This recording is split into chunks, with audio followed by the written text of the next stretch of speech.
President Obama demanded accountability from the VA in the growing scandal over alleged secret waiting lists for veterans' health care. In his first public comments, the president called any misconduct with veterans' care dishonorable.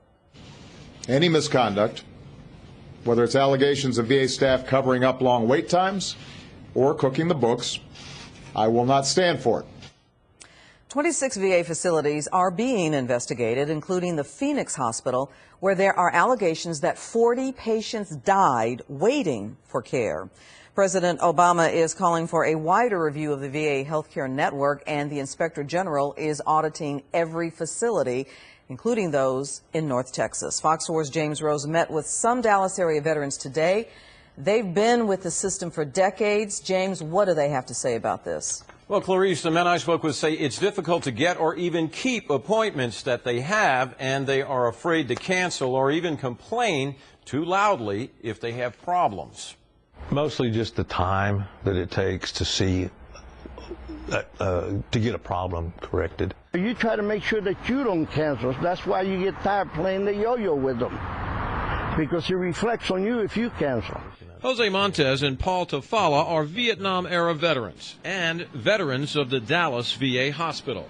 They both dread appointments being scheduled and rescheduled. I was pretty frustrated by the time, that I'd said, okay, let's spend the additional money for the insurance and let's go ahead and get this taken care of.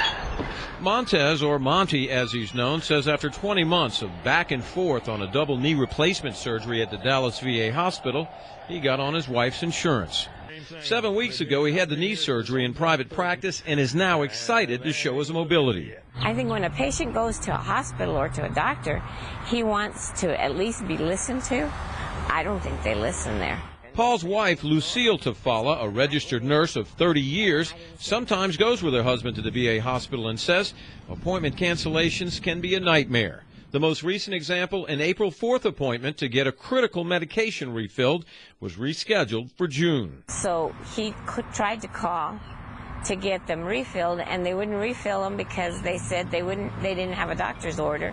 Yet they wouldn't let him see the doctor to get the order to get the medicines, which he needed now. These are just some of the complaints we discussed Tuesday night on Fox 4 News at 9 with the North Texas VA director, who said he's taking steps to improve the system. We've got 1,000 employees over the next 4 weeks. All 1,000 employees who can schedule will be retrained and re-educated on how to appropriately schedule. And we focused on two issues. And as for President Obama's remarks, neither veteran we talked to was impressed. Too little, too late. Nobody's going to be held accountable, and if they know who's doing it, it isn't going to happen.